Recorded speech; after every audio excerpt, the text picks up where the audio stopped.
Hey guys, Greg here on the Vinyl Rundown on a Saturday musical wrap-up weekend. I don't know what that means.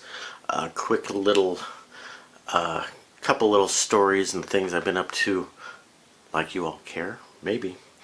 I did a nice video Monday or Tuesday on a great Goodwill run that I did. I'll edit in some of the footage. I got 19 records out of a beautiful stack of like 100 pristine 80s, 90s records at the Goodwill. That was Monday or Tuesday. Since then I've been to 7 thrift stores, and since then I got only one record, which I will tell you all about in a minute. But first, what else is happening? So, 7 Goodwills. Oh, today just went to a great estate sale up here on Mulholland Drive. Looked like some kind of celebrity. They wouldn't tell me whose house it was. But this house had like literally 20 turntables and not a single vinyl record. I couldn't believe it. I saw on the estate sale ad they put on Facebook or whatever, turntable after turntable, guitar amps, stereo equipment, all kinds of antique furniture, stuff I don't care about. But okay, we gotta get over there. Look at all, they're big vinyl collectors. Oh yeah, the family took all the vinyl with them, but they left behind 20 turntables. A lot of them were portables and kind of really oddball collector stuff. But a couple dudes in there were grabbing them up. One guy had probably 4 or 5. I was literally holding on to one, and this guy came and bought it, and I put my hand on the next one, and he went and grabbed that one. So I came home with no turntables, no guitar amps. I don't need any more of that stuff. They had no records in the house. Okay, just picked up 2 tickets to see, oh, can you believe this, guys? Me and my teenage son are gonna go see Helmet together downtown LA in some cheesy dive, loft, dangerous neighborhood.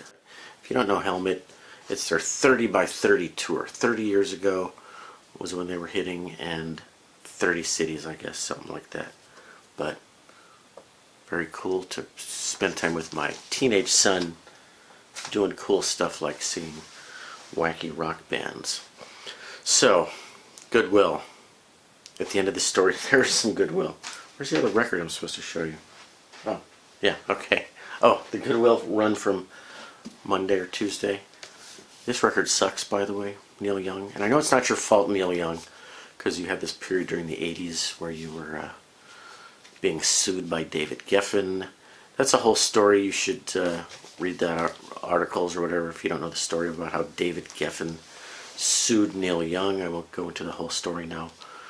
But David Geffen basically said, Transformer, that album sucks. You need to make more commercial records. He actually sued one of the greatest artists and songwriters in America.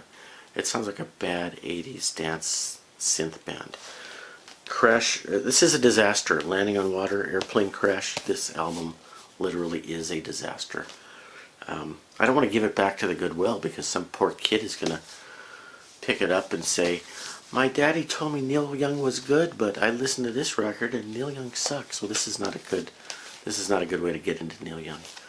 I was going to do a video for you guys where I mailed this back to David Geffen with a handwritten note saying this album sucks, but David Geffen's worth like $10 billion. He doesn't really care about you and me.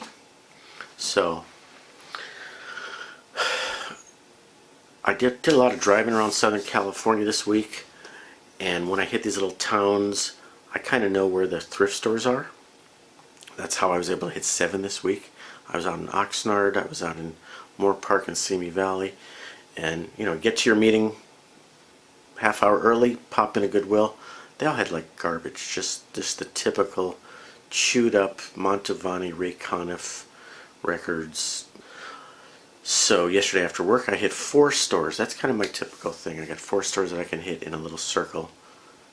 3 of them are Goodwill, 1 is some other thrift shop. And I have a video, maybe I'll edit this in.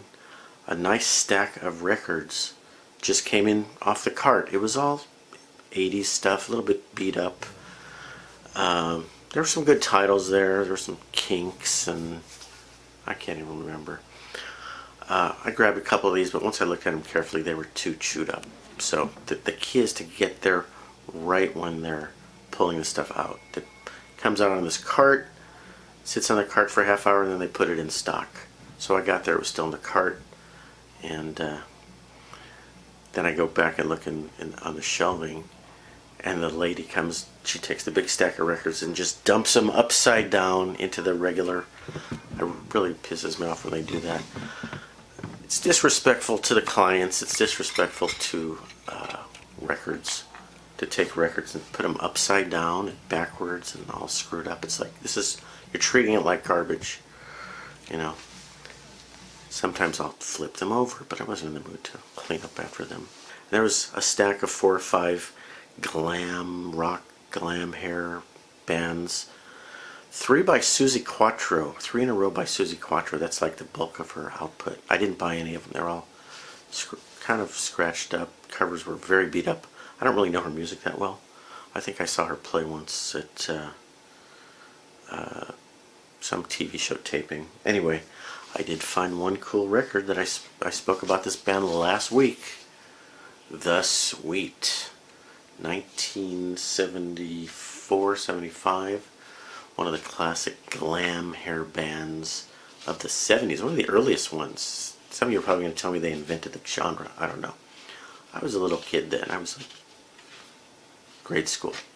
But this has 2 of their big hit songs on it. Ballroom Blitz and Fox on the Run. And No You Don't also got some airplay. It's got the inner sleeve. We listened to it last night. It's kind of VG plus. It's scratched, but you know, it sounds fun. It's good enough for me for $2, 2 whole bucks. And the dude at the counter, people at the Goodwill, you know. Of course, I judge them. Say, oh, you work at the Goodwill. You probably don't know much about music. The guy at the counter's like, oh, The Sweet. I just saw them play a couple weeks ago. Yeah, they played at some little club out here where I've seen a lot of bands. So I was impressed that dude knew who The Sweet was and actually went to see them. And they don't look like this anymore. If you look at their recent picture. But anyway, the cover I thought on this was interesting because this is like, okay, the album is called Desolation Boulevard. And if you're really sharp, you'll recognize the boulevard that this picture is from. And this is the giveaway right here. You can see a sign LTHY. What does that stand for? Healthy? No. I recognize this immediately as the sign from the rock club Filthy McNasties. And so that places this on the famous Sunset Strip in Los Angeles. And the Sunset Strip, all the famous rock clubs from the 70s, the Roxy, the Troubadour, the Rainbow Room, or the Rainbow I guess it's called. A lot of famous stuff going on there, from the Doors to Van Halen to, I've seen Bob Mould over there, I've seen, I don't know, a bunch of bands. Anyway, Filthy McNasties, because I got a little story to go with that. Filthy McNasties club is now the Viper Room. I think Johnny Depp bought into that. And is he in the Hollywood Vampires? I guess that's his band and his club. So Filthy McNasty, an actual guy, changed his name to Filthy McNasty. And he had a couple clubs. I think he had 2 or 3 clubs. He had another club in North Hollywood. His initials FM. It was called the FM station. Get it? Like a radio station. So that club was right down the street from the record store that I worked at in the early 80s, where I met my wife. And at that record store, 5 or 6 of us, probably half of us had bands, but at least 5 or 6 of us played at the FM station once in a while. Off and on, my band played there half a dozen times. Crappy cover band. You don't want to hear about my band. But a little connection from the VC to my band is I played at a club owned by the guy that owned the club that The Sweet did their thing at. So, there you go. Los Angeles, mid-70s. Oh, well, I mentioned The Sweet last week because my neighbor, who I went to the audio show with, said, have you ever heard of The Sweet? Apparently the guy from the band lives across the street from me, which is, 200 yards that way. But he's moving out. He may have moved out by now. Alright guys, that is a thrift shop run of only one record. Is that allowed on the VC? Can you do a video for just one record? I hope so, because I'm doing it. I did it. Thanks for watching. Let me know what you think of the Sweet and Filthy McNasties and all that good stuff. So I will check you guys later. Consider subscribing, and I will sub you back if you have a vinyl channel. I always do that, guys.